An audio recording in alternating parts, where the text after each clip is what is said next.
Hello बंधु। तो आप सभी लोगों का राकेश ऑनलाइन क्लासेज LKP में स्वागत है। जैसा कि यह वीडियो नंबर पार्ट 9 होने वाला है। इससे पहले हम लोग 8 पार्ट अपलोड कर चुके हैं, जिसमें हम लोग क्वेश्चन नंबर 1 से लेकर के 200 तक का डिस्कशन कर चुके हैं, है ना। आज हम लोग करेंगे 201 से लेकर के, ठीक है, 250 तक डिस्कशन करेंगे। क्या आप लोग तैयार हैं? क्या आप लोग तैयार हैं? आज हम 50 प्रश्नों का डिस्कशन करेंगे। चलिए 50 छोड़िए, 40 प्रश्नों का ही डिस्कशन करते हैं। 201 से 240 तक हम लोग डिस्कशन स्टार्ट करेंगे। क्या आप लोग तैयार हैं? यदि तैयार हैं तो सेशन को लाइक कर दीजिए। चलिए अब बिना समय गवाए हुए आपका सेशन स्टार्ट किया जा रहा है। किन्हीं भी भाई को या किन्हीं भी बंधु या किन्हीं भी बहन लोग को यदि यह PDF चाहिए तो हमारे टेलीग्राम का लिंक डिस्क्रिप्शन में दिया रहता है, आप वहां से जुड़ जाइए, वहां आपको मिल जाएगा। चलिए तो 200 प्रश्न कंप्लीट कर चुके हैं। 201 से स्टार्ट करते हैं। बताइए, विद्युत धारा उत्पन्न करने की जो युक्ति होती है या मशीन होती है उसे क्या कहते हैं? तो विद्युत धारा उत्पन्न करने की युक्ति को क्या कहते हैं? जनित्र कहते हैं। ऑप्शन नंबर A करेक्ट हो जाएगा। क्या हो जाएगा? ऑप्शन नंबर A, ठीक है। अब ध्यान से आप देखते चलिएगा। इस प्रश्न का ऑप्शन नंबर क्या हो गया? A हो गया। हम आपको और सारा चीज़ डिस्कशन करवाते हैं। क्या डिस्कशन करवाएंगे? सो ध्यान से देखिएगा। आप ये बताइए कि गैल्वेनोमीटर का प्रयोग किस में किया जाता है, किस लिए किया जाता है? ये भी तो युक्ति ही है। बिल्कुल सही। तो गैल्वेनोमीटर का प्रयोग जो होता है कि कोई चालक तार है, उसमें विद्युत धारा उपस्थित है या नहीं है, यानी उपस्थिति का पता लगाने के लिए किया जाता है। क्या चीज़? गैल्वेनोमीटर। अच्छा, ए मीटर कैसा यंत्र है? बिल्कुल, ए मीटर क्या करती है? यह विद्युत धारा नापता है। क्या नापता है? विद्युत धारा। एक प्रश्न और बन सकता है कि ए मीटर को विद्युत परिपथ में किस क्रम में लगाते हैं? तो किस क्रम में लगाते हैं? श्रेणी क्रम में लगाते हैं। किस क्रम में? श्रेणी क्रम में। चलिए 202 कहता है ऊर्जा का SI मात्रक। देखिए यहाँ पूछा है SI, जिसे हम सिस्टम ऑफ इंटरनेशनल कहते हैं। तो ऊर्जा का SI मात्रक होता है जूल। उस ऊर्जा का SI मात्रक जूल। आप बता सकते हैं कि ताप का SI मात्रक क्या होता है? ताप का SI मात्रक डिग्री सेल्सियस। बिल्कुल गलत। ताप का SI मात्रक होता है केल्विन होता है। क्या होता है? केल्विन। चलिए 203 निम्नलिखित में से किसका अर्थ जल होता है? 4 ऑप्शन में से कौन सा ऐसा ऑप्शन है जिसका अर्थ जल होता है? हाइड्रो। क्या होता है? हाइड्रो, है ना। हाइड्रो का अर्थ क्या होता है? जल। इसलिए यदि किसी को हाइड्रोफोबिया हो गया है, नाम से ही समझ में आता है कि उसको जल से डर लगेगा। निर्वात में प्रकाश की चाल कितनी होती है? तो निर्वात में प्रकाश की चाल याद रखें 3 × 10⁸ होनी चाहिए, तो मीटर प्रति सेकेंड, है ना। और यदि 3 × 10⁵ दे दिया तब यहाँ होगा किलोमीटर प्रति सेकेंड, ठीक ना। 10⁸ होगा तो मीटर, और 10⁵ होगा तो किलोमीटर। 8 8 8 सब जगह है, तो 8 होगा तो मीटर। Option number A। 205 परावर्तन के नियम से निर्धारित क्या होता है? तो परावर्तन के नियम से निर्धारित होता है आपतन कोण बराबर परावर्तन कोण। आपतन कोण का मान परावर्तन कोण के बराबर होता है। 206 लेंस में मुख्य फोकस की संख्या कितनी होती है? जो लेंस होता है उस लेंस में फोकस की संख्या कितनी होती है? तो एक फोकस इधर होता है, एक फोकस इधर होता है। तो कितने फोकस होते हैं? 2 फोकस होते हैं, 2 वक्रता केंद्र भी होते हैं, याद रखिएगा। ताप के बढ़ने से यदि टेम्परेचर बढ़ा देंगे तो चालक का प्रतिरोध क्या हो जाएगा? तो ताप के बढ़ने से चालक का प्रतिरोध भी क्या हो जाता है? बढ़ जाता है। साग सब्जियों को विघटित कर, जैसे साग सब्जी होता है ना, जैसे मान लीजिए खराब हो गया या एक्स्ट्रा पत्ता जो बेकार वगैरह हो गया तो उसको ज़मीन के अंदर दफना देंगे। जब ज़मीन के अंदर पत्ता को दफना देंगे तो कहता है वो सर गल जाएगा। तो सर गल जाएगा, जब उसके बाद उसको निकालिएगा, जब विघटित हो जाएगा, कंपोस्ट बन जाएगा, निकालिएगा ना तो बाद में उष्मा देगा।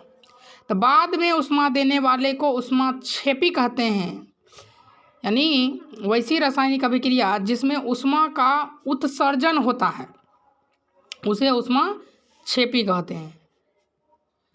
अगला प्रश्न है क्वेश्चन नंबर 209।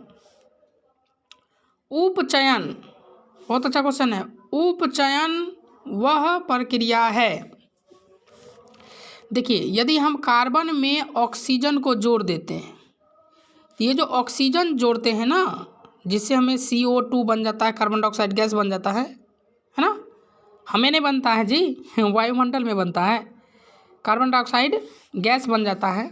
तो यही कहता है कि इस कार्बन में आपने जो ऑक्सीजन जोड़ा, इसी ऑक्सीजन को जोड़ने की प्रक्रिया को हम लोग कहते हैं उपचयन।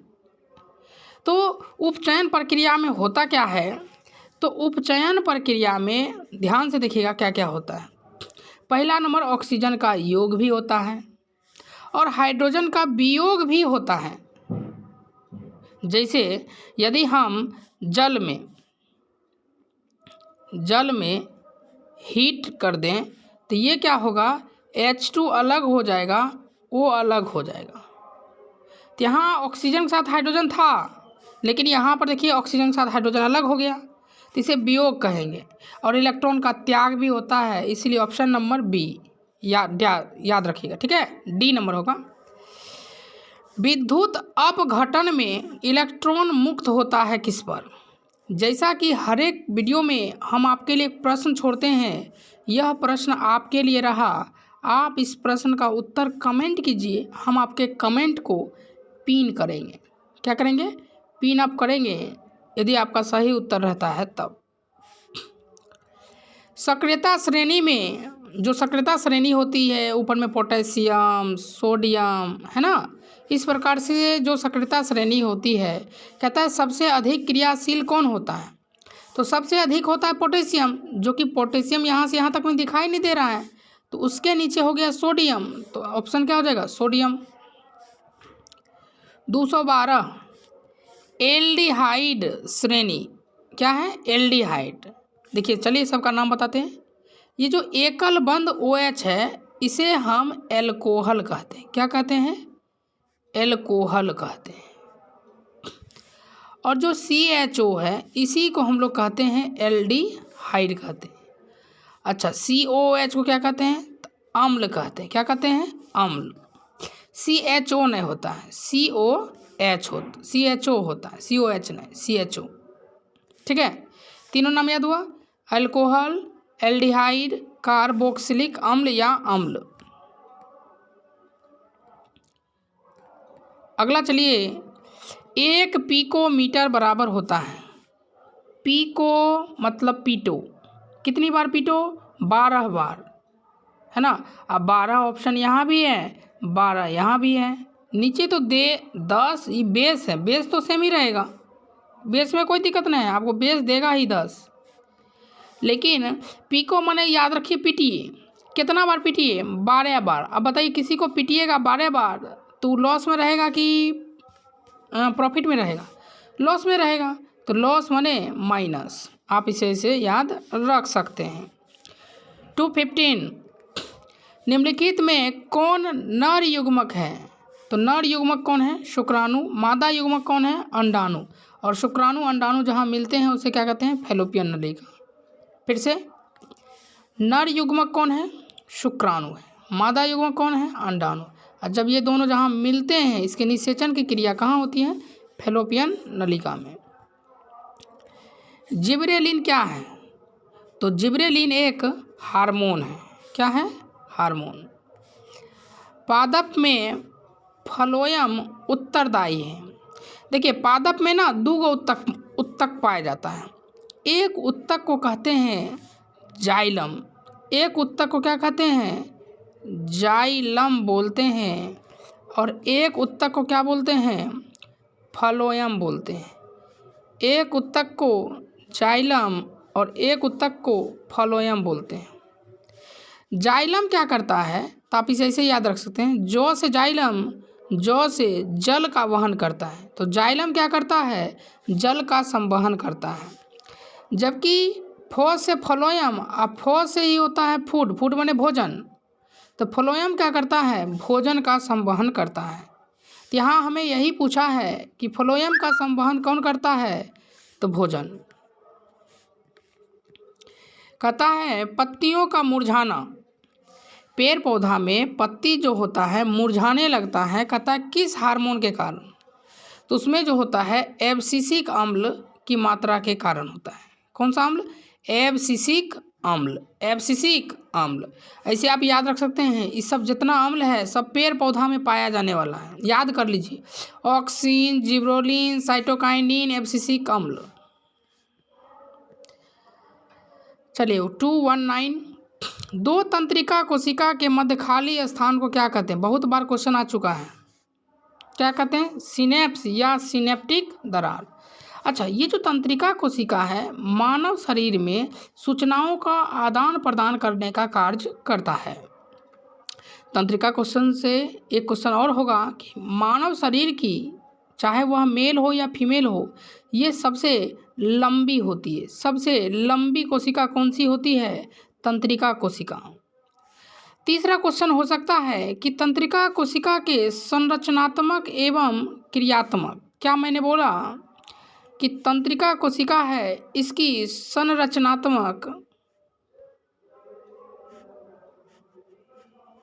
एवं क्रियात्मक इकाई को क्या कहते हैं? तो न्यूरॉन कहते हैं। क्या कहते हैं? न्यूरॉन। 220, अलैंगिक जनन जो है, अलैंगिक जनन का मतलब होता है लैंगिक जनन, एक होता है अलैंगिक। अलैंगिक माने 2 लिंग अलग अलग भाग लेगा, है ना। कहता है मुकुलन जो है, अलैंगिक जनन द्वारा मुकुलन होता है, किसमें होता है? तो 2 जीव में होबे करता है जी। एक होता है ईस्ट में, एक होता है हाइड्रा में। East hydra, east hydra. अच्छा, ये जो अमीबा है इसमें द्विखंडन होता है। प्लाज्मोडियम के कारण क्या होता है बताइए? हाँ, ये जो नहीं होता बुखार लग जाता है, वही प्लाज्मोडियम परजीवी के कारण। 221, प्रकाश तरंग का उदाहरण क्या है? तो प्रकाश कैसा तरंग है? तो याद रखिएगा विद्युत चुंबकीय तरंग है। कहता है एक उत्तल लेंस है। अब उत्तल लेंस है तो पहले उत्तल लेंस के बारे में ये याद रखिए कि जो उत्तल लेंस होता है उसकी फोकस धुरी धनात्मक होती है। याद रहेगा, उत्तल लेंस की फोकस दूरी क्या होती है? धनात्मक होती है। कौन सी? फोकस दूरी। जबकि अवतल लेंस की फोकस दूरी क्या होती है? ऋणात्मक। तो प्रश्न यहाँ पर यही है कि एक उत्तल लेंस की फोकस दूरी 20 है, और वो भी किसमें? सेंटीमीटर में। तो इसकी क्षमता क्या होगी? देखिए, क्षमता यानी पी पूछा है, पावर, क्योंकि पावर एक न क्षमता कहेंगे, तो पी बराबर सूत्र होता है 1/f। यानी यह सूत्र आप कब लगाइए? जब मीटर में दिया रहेगा तब। लेकिन यहाँ तो सेंटीमीटर में दिया है जनाब, तो सेंटीमीटर का फॉर्मूला होता है 100/f। क्या होता है? 100/f। अब ऊपर में तो 100, नीचे f का मान कितना? 20। 20 से 100 कै बार में कटेगा? 5।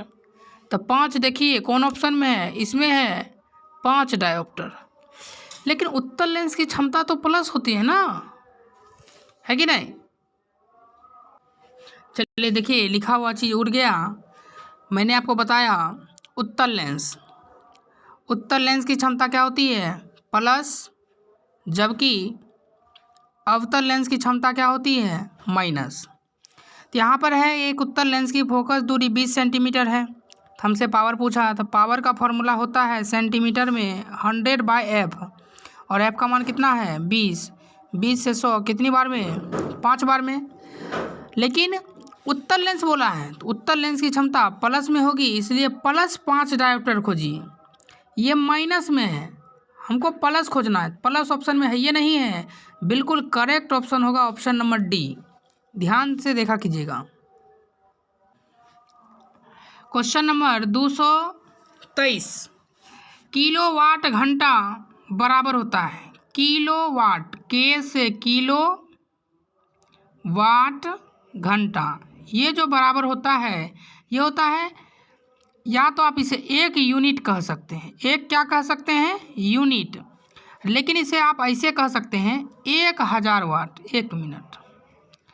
1 किलोवाट को क्या कह सकते हैं 1000 वाट कह सकते हैं, लेकिन यहाँ 1000 वाट न है, यूनिट है। यूनिट में एक कहेंगे, कितना कहेंगे 1। 224, धारा मापने की में किसका उपयोग किया जाता है। तो विद्युत धारा मापने में किसका उपयोग किया जाता है, धारा नापना है एमीटर, जबकि विभवांतर या विभव नापना है तो वोल्ट मीटर, है ना, वोल्ट मीटर या वोल्टामीटर, और मोनोमीटर नामक कोई यंत्र नहीं होता है। निम्नलिखित में से कौन सा पदार्थ लेंस बनाने के लिए प्रयोग नहीं किया जाता है। क्या चीज़ का प्रयोग हम लोग लेंस से नहीं बना सकते हैं, तो मिट्टी से ना कभी लेंस नहीं बना सकते, मिट्टी से कभी लेंस नहीं बना सकते हैं। बोलिए 226 आ गए हैं, 226 नंबर क्वेश्चन। 1 HP, H माने होता है हॉर्स और P माने होता है पावर, तो 1 HP बराबर कितना होता है बताइए जल्दी से, 746 वाट होता है। 1 HP बराबर 746 वाट। अगला प्रश्न आपके सामने है, प्रतिरोध का ऐसा मात्रक क्या होता है। 4 ऑप्शन आपको दिए गए हैं, यदि आपको 3 ऑप्शन में से नहीं मिल रहा है तो आप ऑप्शन नंबर डी के साथ जा सकते हैं। चलिए बिल्कुल जल्दी से बताइए, बिल्कुल आपका करेक्ट उत्तर है प्रतिरोध का ऐसा मात्रक ओम होता है, और ओम का संकेत ऐसा होता है ओम। चलिए अब आपको बताना है जूल जो है वह किसका मात्रक होता है, बिल्कुल कार्य का मात्रक होता है जूल। वोल्ट किसका मात्रक है, या तो यह विभव का होता है या यह विभवांतर का होता है, कोई दिक्कत, विभव या विभवांतर। चलिए 228 कहता है धातुओं की प्रकृति क्या होती है। देखिए धातु जितना भी होता है ना वह इलेक्ट्रॉन का त्याग करता है, और त्याग करके अपने ऊपर धनायन बनाता है, अर्थात विद्युत धनात्मक। जबकि यदि हम क्लोरीन की बात करें तो ये है अधातु, अधातु, और अधातु क्या करता है, ये इलेक्ट्रॉन ग्रहण करके माइनस लाता है, तो अधातु बोलता है ना तो विद्युत ऋणात्मक। अच्छा, किसी किसी को धातु अधातु पहचानने में दिक्कत होती है, जैसे चलिए कुछ उदाहरण हम लिखते हैं। सोडियम संकेत लिखते हैं, ध्यान से देखिएगा। सोडियम एक H लिखे, एक C लिखे, एक Ca लिखते हैं, Cl लिखते हैं, है ना, Li लिखते हैं, K लिखते हैं, Ca लिखते हैं, C तो लिख चुके हैं। अब इसमें से कौन धातु है और कौन अधातु बता सकते हैं। देखिए मैंने आपको पिछली कक्षा में आपको ट्रिक बताया था, कि धातु पहचानना है तो धातु को अंग्रेजी में मेटल कहते हैं, मॉस मेटल, यानी वैसा तत्व जिसके अंत में मो आता हो वह धातु। और अधातु इसको अंग्रेजी में नन मेटल कहते हैं, तो वैसा तत्व जिसके अंत में नो आता हो उसे नन मेटल, तो वैसा तत्व जिसके अंत में मो आता है मेटल, और नो आता है तो non metal, metal, non metal. Potassium, मो आया, इसका मतलब ये धातु है। सोडियम, धातु है। हाइड्रोजन, नो आया, और धातु। क्लोरीन, और धातु है। सॉरी कार्बन है ना, कार्बन नो है। लिथियम, मो आया। क्लोरीन, कैल्शियम, मो आया, तो धातु। ठीक है, इसी प्रकार आप पहचान सकते हैं। चलिए अगला क्वेश्चन चलते हैं। 229 कहता है कार्बन 6 गो है और हाइड्रोजन भी 6 गो है। पहला नंबर तो जान लीजिए कि यह सूत्र होता किसका है, तो ये होता है बेंजीन का। किसका होता है, बेंजीन का। कहता है इस कार्बन 6 में, 1 मिनट, कार्बन 6 में और हाइड्रोजन भी 6 है, तो इसका आणविक द्रव्यमान कितना होता है। देखिए कार्बन 6 है, इसका द्रव्यमान होता है 12, एक कार्बन का, लेकिन 6 है तो 12 छक 72 प्लस हाइड्रोजन का द्रव्यमान होता है 1, लेकिन 6 गो है तो 6 गुना 1, ई टोटल 72 और प्लस 6, तो 72 6 78। Option number C. सीखे कि नहीं। चलिए एक प्रश्न और पूछते हैं। देखिए द्रव्यमान आपको याद होना चाहिए। अच्छा, किसी भी तत्व का द्रव्यमान यदि आपको निकालना है तो लगभग आप 1 से 20 तक में द्रव्यमान को इस प्रकार से निकाल सकते हैं। क्या है उसका तरीका, चलिए हम आपको बताते हैं।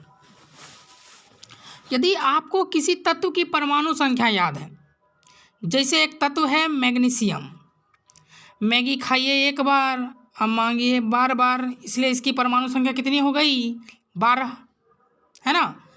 इसकी परमाणु संख्या कितनी, 12। अब इसका द्रव्यमान संख्या निकालते हैं तो देखिए कैसे निकालेंगे।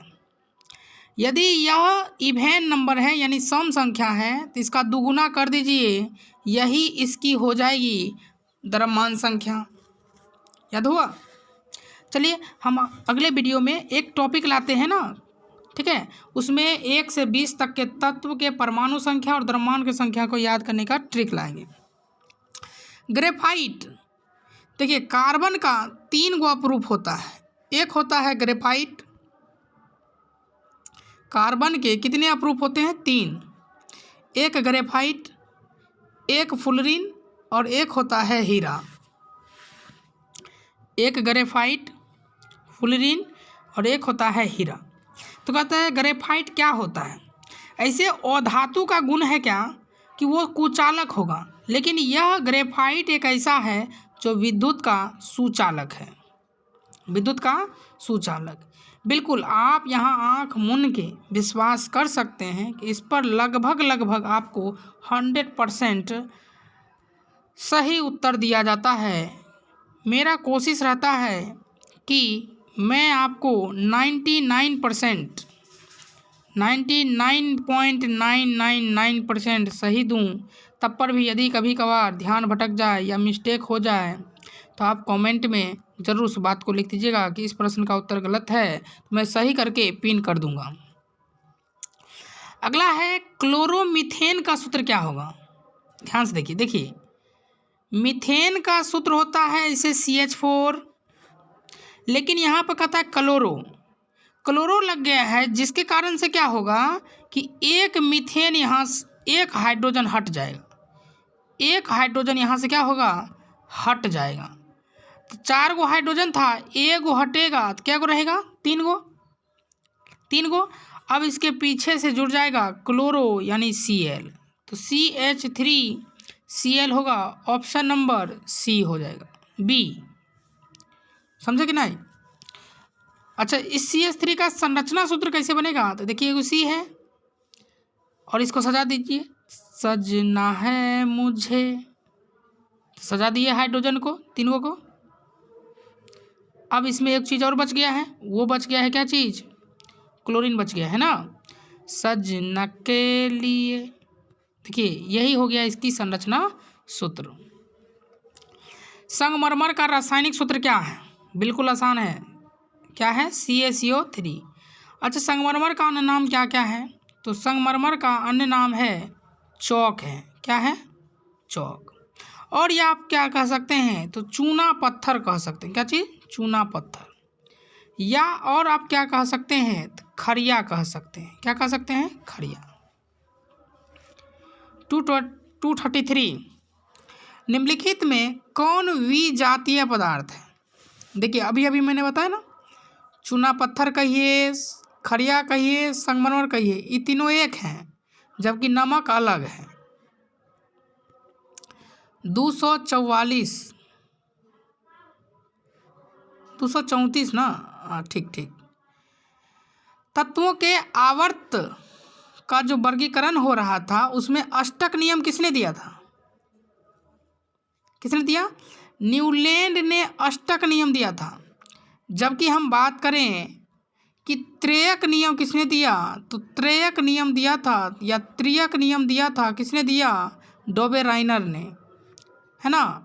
अच्छा, ये तीनों के जो आवर्त सारणी थे ना, ये परमाणु द्रव्यमान पर आधारित थे। किस पर? परमाणु द्रव्यमान पर आधारित थे। अगला है, क्लोरोफिल वर्णक का रंग कैसा होता है? तो कैसा होता है? हरा होता है। अगला है, समजात अंगों का उदाहरण क्या है? अब देखिए समजात अंग क्या होता है। समजात अंग उसको कहते हैं कि वैसा अंग जिसकी आकृति, वैसा अंग जिसकी आकृति समान हो। आकृति क्या हो? समान हो। वैसा अंग जिसकी आकृति समान हो लेकिन संरचना सूत्र अलग अलग हो, कार्य अलग हो। फिर से, समजात अंग किसे कहते हैं? तो वैसा अंग जिसकी आकृति समान हो लेकिन काम अलग अलग हो। जैसे देखिए, हम लोगों का यदि आप हाथ लेते हैं तो हम लोग का जो हाथ का स्ट्रक्चर है ना, और कुत्ता का जो अगला पाँव है उसका स्ट्रक्चर लेते हैं, है ना, तो दोनों का संरचना लगभग सेम ही मिलेगा आकृति, लेकिन काम अलग अलग है। हम लोग हाथ मारने के लिए, वजन उठाने के लिए प्रयोग करते हैं, जबकि वह हाथ चलने के लिए, है ना। तो हमारा हाथ और कुत्ते का अग्रपाद। तो समजात अंग किसे कहते हैं? तो वैसा अंग जिसका आकार सेम हो लेकिन काम अलग अलग हो। 237 आहार नाल जो है, आहार नाल हमारा कहाँ से होता है? तो मुख से स्टार्ट होता है। कहाँ से स्टार्ट होता है? आहार नाल मुख से स्टार्ट होता है और ये ट्रैवल करते करते करते कहाँ ख़त्म होता है? गुदा तक। कहाँ तक ख़त्म होता है? गुदा तक ख़त्म होता है। तो मुख से लेके गुदा तक के भाग को क्या कहते हैं? आहार नाल, जिसमें आहार रहता है, भोजन रहता है। तो इसका सबसे लंबा भाग कौन है? तो सबसे लंबा भाग का नाम है, वो है छोटी आंत। सबसे लंबा भाग क्या है? छोटी आंत। देखिए नाम है छोटी लेकिन ये सबसे लंबा भाग होता है ना। चलिए अगला है, अच्छा ये जो ग्रास नली है, जो सिर्फ नली है, नली नाम है नली, सिर्फ ये जो है ना एक नली है ऐसे करके, जिसमें क्या होता है कि क्रमाकुंचन गति होता है, कि भोजन ऊपर से नीचे यदि आ गया तो नीचे वाला भोजन ऊपर नहीं जाएगा, यदि यहाँ भोजन है नीचे आ गया तो ऊपर नहीं जाएगा, है ना। तो यहाँ पे एक गति होती है क्रमानुकुंचन गति। किस में होती है? ग्रास नली में। एक लिंगी पुष्प उदाहरण है किसका? एक लिंगी पुष्प उदाहरण है किसका? पपीता का। अपघटक का उदाहरण कौन है? कौन है? कवक, है ना। अगला प्रश्न 240 मानव जनन अंग किस आयु में परिपक्व एवं क्रियाशील होता है? मानव का जो जनन अंग है, दो गो है ना, दो गो है, तो कहता है वो किस आयु में परिपक्व हो जाता है और काम करने लगता है? तो लगभग 18 साल। दंत विशेषज्ञ किस दर्पण का उपयोग मरीजों के दांतों को बड़ा प्रतिबिंब करने में किया जाता है? अवतल दर्पण, है ना। कौन सा दर्पण? अवतल, ताकि वो बड़ा बड़ा करके आराम से देखते रहें। कहता है कौन सा लेंस अपसारी है ना। कौन सा लेंस अपसारी है? अब देखिए ये हम आपको बताते हैं, ध्यान रखिएगा। लेंस पूछे या दर्पण पूछे, लेंस दर्पण में थोड़ा सा भिन्न है। सबसे पहले हम बात करते हैं अभिसारी का। अभिसारी का। चलिए प्रश्न को ध्यान से देखिए। कहता है कौन सा लेंस है जिसको हम अपसारी कहते हैं? अपसारी लेंस में पूछा। देखिए हमने आपको दोनों लिख दिया है, आप ध्यान से देखिए। अभिसारी और अपसारी, सारी कॉमन है, सारी कहतानी, है ना। तो ये सारी कॉमन है, तो एक है अभी, एक है अप। ऐसे बाद में जब लॉन्ग वीडियो बनाएंगे तो वहाँ डिटेल से समझाएंगे कैसे होता है। अभी आप ध्यान रखिए, अवतल दर्पण रहेगा तो अभिसारी और उत्तल दर्पण रहेगा तो अपसारी। लेंस में उल्टा चलेगा, अवतल दर्पण उत्तल लेंस, उत्तल दर्पण अवतल लेंस। तो अपसारी कहना है तो दर्पण बोलेगा तो कहिएगा उत्तल और लेंस कहेगा तो अवतल। अवतल लेंस, ऑप्शन नंबर ए। ठीक है। क्वेश्चन नंबर 243, पुतली। देखिए हम लोग का जो आँख होता है ना, अब उस आँख में यहाँ पुतली होता है, उस आँख में यहाँ क्या होता है? पुतली होता है। कहता है इस पुतली की साइज जो होती है अंधेरा में बढ़ जाता है ना, और जब प्रकाश आता है तो घट जाता है। ये जो साइज होता है छोटा बड़ा कौन करता है? तो कौन करता है? परितारिका। कौन करती है? परितारिका। अगला क्वेश्चन है 245, एक प्रयोगशाला में अवतल दर्पण द्वारा किसी बिंब का प्रतिबिंब पर्दे पर प्राप्त किया जा सकता है। कहता है एक प्रयोग में अवतल दर्पण द्वारा किसी बिंब का प्रतिबिंब पर्दे पर प्राप्त किया जा सकता है, तो दर्पण की फोकस दूरी को निर्धारित करने के लिए प्रयोगकर्ता को मापने की क्या ज़रूरत है? तो दर्पण और पर्दा के बीच की दूरी ये भी चाहिए और दर्पण एवं बिंब के बीच की दूरी दोनों चाहिए, तभी नाप सकते हैं, यानी ए बी दोनों, यानी ऑप्शन नंबर सी। 246, शब्दकोश के रहने देते हैं 245 ही, फिर हम लोग कर लेंगे 45 क्वेश्चन, 90 हो जाएंगे। आज के लिए इतना ही, मिलते हैं हम लोग पार्ट 10 के वीडियो में। यह आपका था वीडियो नंबर पार्ट 9, जिसमें हम लोग कंप्लीट 1 से लेकर के 245 तक सॉल्यूशन कर चुके हैं, है ना। आप चाहें तो वीडियो को फास्ट करके देख लीजिए, जो कि आपको क्लास 10th के एग्ज़ाम में ऑब्जेक्टिव यहाँ से पूरा छपेगा तो छपेगा। ये PDF यदि आप लेना चाहते हैं तो देखिए ये है टेलीग्राम लिंक, है ना, या तो डिस्क्रिप्शन में मिल जाएगा, वहाँ से जाइए, नहीं तो टेलीग्राम आपके पास है तो आप सर्च कर लीजिए। क्या सर्च कीजिएगा? राकेश ऑनलाइन क्लासेज, और लास्ट में लिखिएगा LKP। वहाँ पर आपको PDF मिल जाएगा। वहाँ पर बहुत सारा PDF पड़ा है, तो वहाँ से आप याद भी कर सकते हैं, जल्दी रिवीजन कर सकते हैं। चलिए तो 245 तक सॉल्यूशन कर लिए हैं। मिलते हैं अगले वीडियो में, तब तक के लिए बाय। आप लोग अपना ध्यान रखिएगा।